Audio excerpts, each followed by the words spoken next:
All right, everybody, welcome back to yet, as you know, another episode of our Leverage podcast. Today, I have a friend of mine that we have met through real estate, through EXP, through social media, one of the big producers in his area. So as many of you know, I ran a large team, a couple hundred transactions back in the day. So I say that not about me, but I say that I can relate to some of the big producers and some of their successes and some of their pain points as they're growing their business and things like that. So today I've got Chris Gurney here out of Shoreline, Washington. Chris, tell our audience a little bit about who you are and how you make money. Yeah. My name is Chris Gurney. I've lived in the Pacific Northwest now for 53 years. I started my humble beginnings at Windermere in right around 03, 04. Spent a couple of years there and the market crashed. And when the market crashed, I had to figure things out. Self-taught how to do short sales, self-taught how to do bankruptcy, found the right bankruptcy attorney to work with, and then eventually built my business in REO. And then as time progressed, I ended up buying a real estate office. It was called All Pro Real Estate.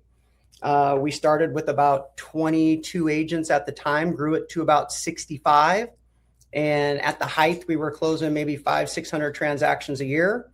And then eventually I got to the point where I wanted balance and harmony. And so I wanted to be able to have more time with my family, but then also still be able to give back to the agents. And so I decided to shut down that brokerage. I went to a company called EXP, put a team together. And so now the way I make money, I do sell and help people buy real estate, but then I coach, mentor, train people how to use our systems and our processes to close business. And that's me in a nutshell.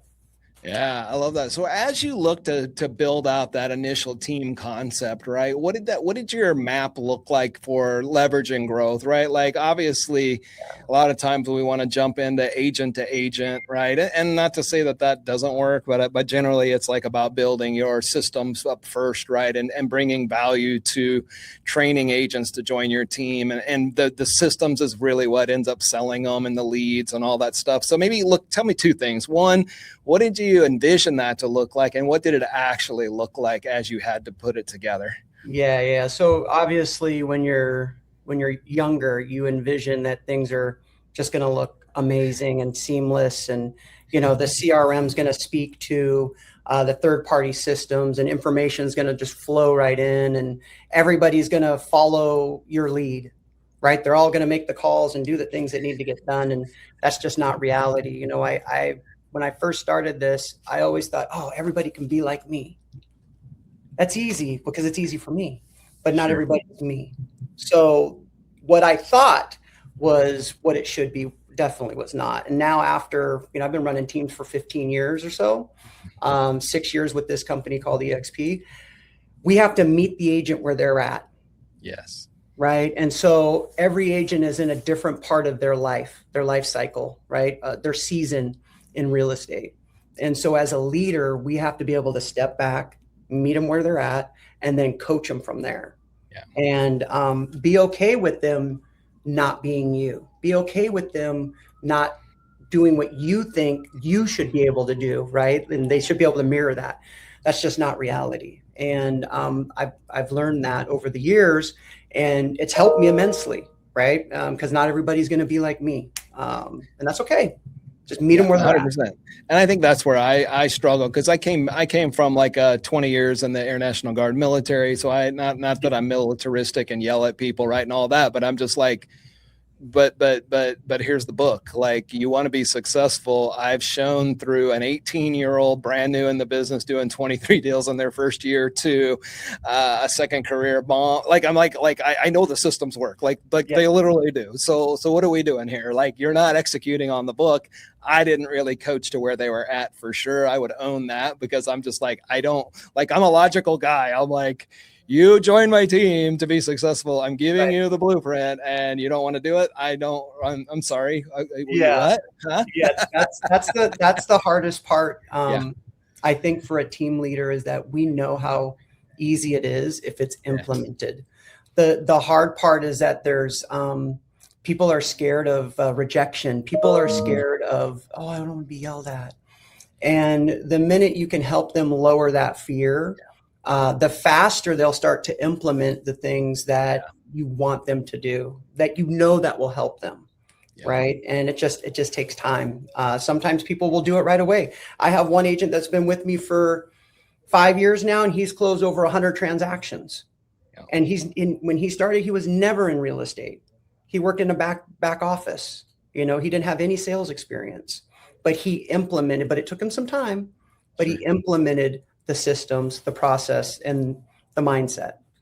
Yeah, no, and that's a lot to your leadership then too, because it's for people to stick with it, right? As you said, it took time, right? That's pretty normal, but not everybody has the patience to take time, right? And so the fact that you built that trust and respect factor with that person obviously says a lot about your relationship with them, that they trusted you to go down that path.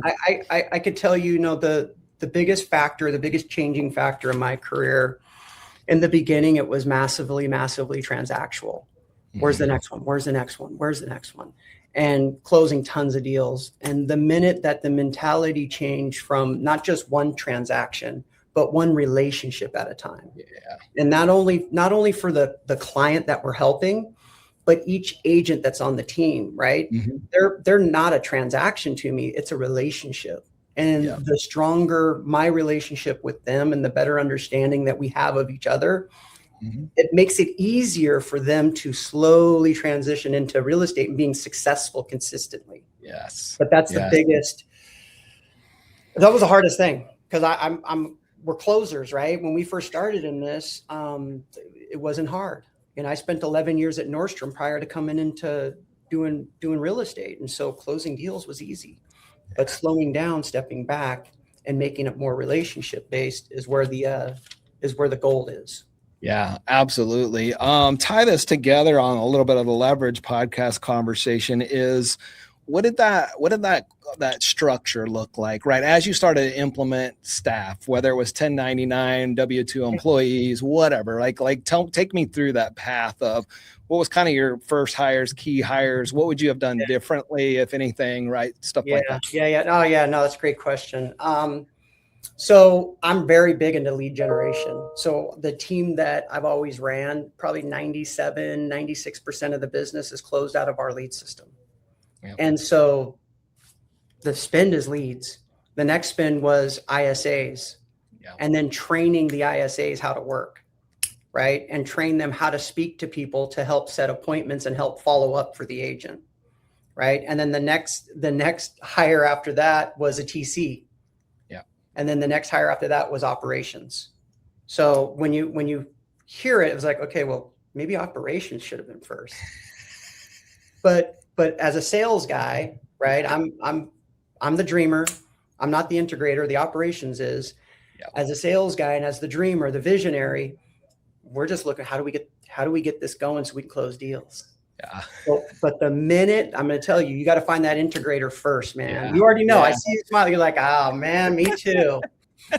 and that's what that integrator drives that business. They drive the business. They make sure the bolts that are loose are being tightened. The ones that are rusting are being sprayed with a WD-40, right? Yeah. You don't see it.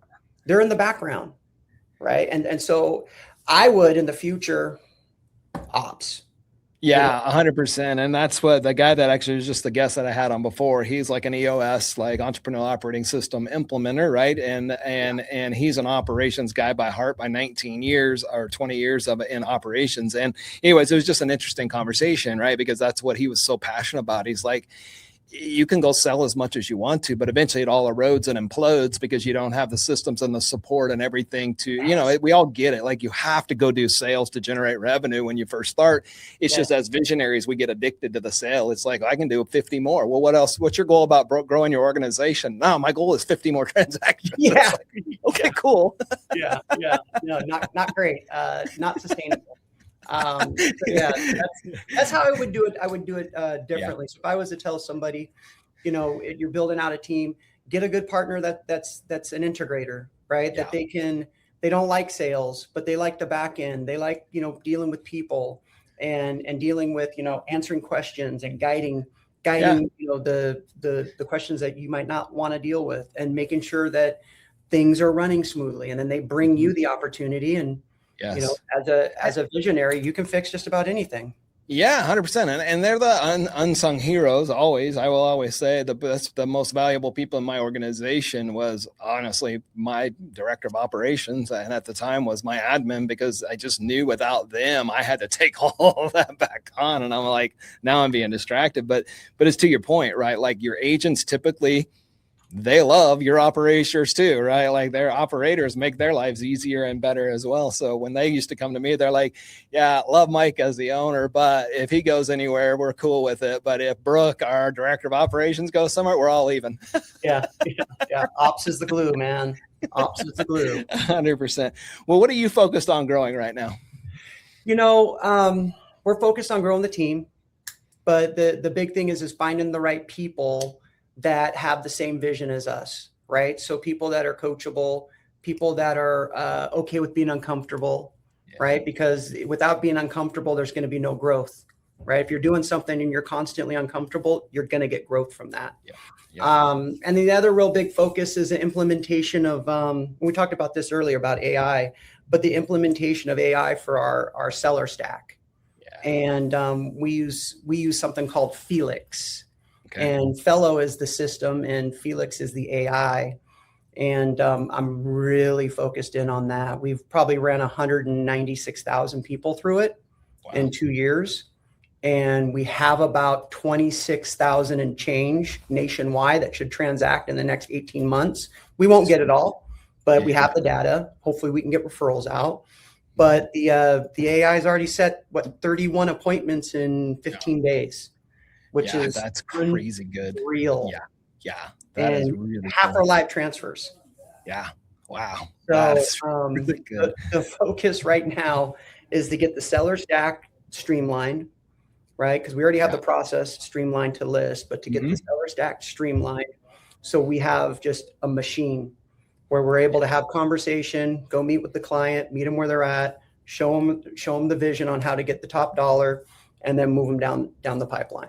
And we're Zillow Flex or preferred now.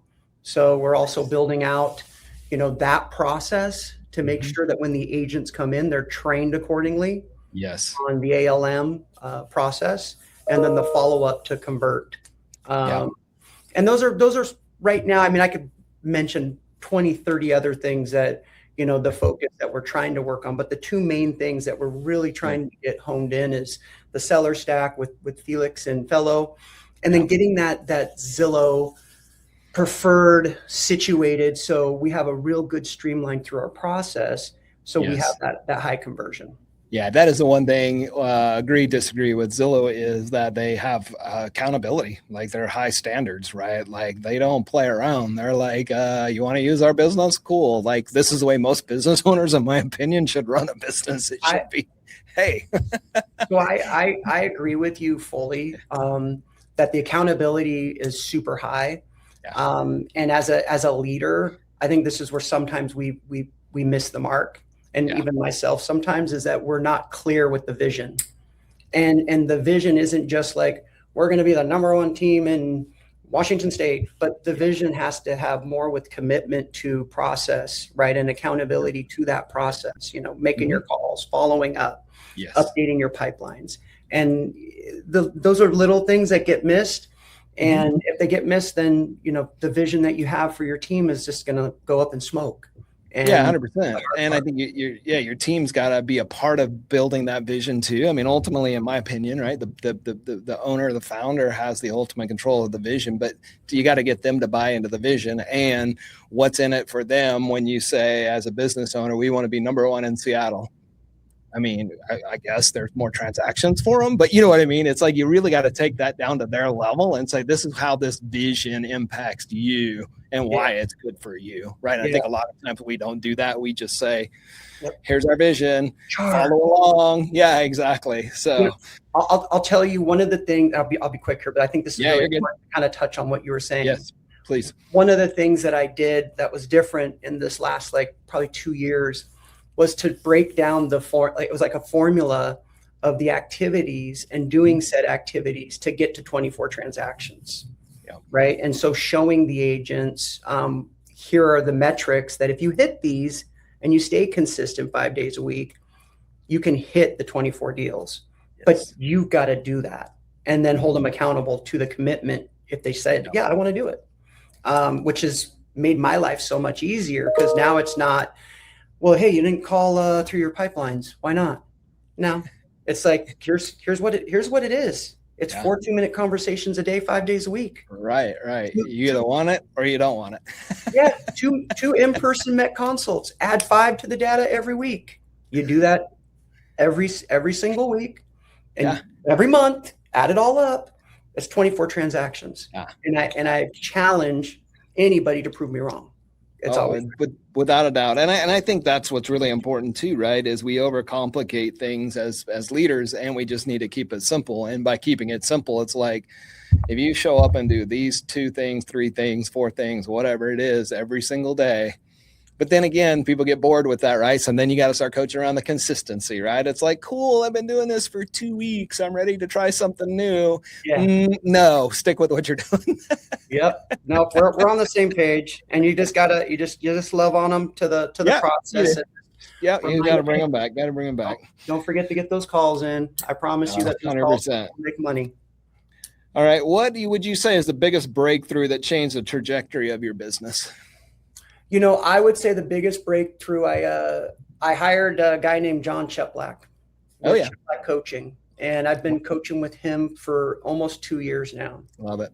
And it's through Reside. And I think the biggest breakthrough was when I was sitting there, and I went to probably 6 meetings with him. And he said the same thing over and over and over again. And one of the things was always be recruiting. Yes. And the reason for that is that people have seasons, and you never know when you're going to find your next rock star. Yep. And that was one of the biggest changes I made since going back there. And that has permitted us to get new people in consistently and find the rock stars, right? That you would have never thought would fit, right? In that mold. I would say that's one of the bigger breakthroughs, because I never really focused on recruitment. I just show up. Okay. You want to work with us? You already know who we are, but it's not like that. You still got to meet the agent where they're at, hear what they're looking for in their business. And then if it matches where you're headed, well, hey, I definitely could help you with that. Yes. But it's not about it is about, but it isn't about your systems, processes, and your leads. Yes. That doesn't matter. What matters first is where they're at in their business and where do they want to go. And that's probably one of the biggest breakthroughs for me. Love that. Yeah, I've definitely had some sit downs in the rooms with Cheplack across different opportunities in real estate. In fact, our company a lot of times will go be a sponsor of his at his ranch or whatnot. Yeah. And I think we got something coming up where we're doing something with him. I don't know, maybe at his ranch or somewhere else. So if we were around, we'd love to see you and connect with you if we happen to be there and you happen to be there. Looking back, what kind of was slowing you down, right? What's something you had to change around your mindset or a process or a system that you were just like, hey, this we got to make a change? The biggest thing I would say is be okay with people's failures. Mm-hmm. You got to let people fail, because if you try to do everything for them, they're never going to learn. Yeah. And I'm the oldest of 3. I'm the one that always took care of things. And so that rolled into my business. I try to, protect and take care of everybody. You got to let the other agents, you got to let them fail, but you got to let them try to fail and then coach them wherever they get stuck at, but don't do it for them. I would say that's one of the biggest things for me. It's hard. Yeah. I love that. That's a great analogy. I saw that time and time again too, right? And I think you do probably a better job of consulting them and giving them guidance and advice, where I was more like, I don't know what to tell you. I can make this as simple as I can. It's right here in the book. Go do it. Yeah, it's hard, because when you first start out, that's the mentality. Yeah. Like when I first started out, I was like, it's right here. Like, come on. But then I would just say, watch, I'll do it. Yeah. And this is just so you know, like I was dialing with a rotary phone before there was auto dialers too. Yeah, exactly.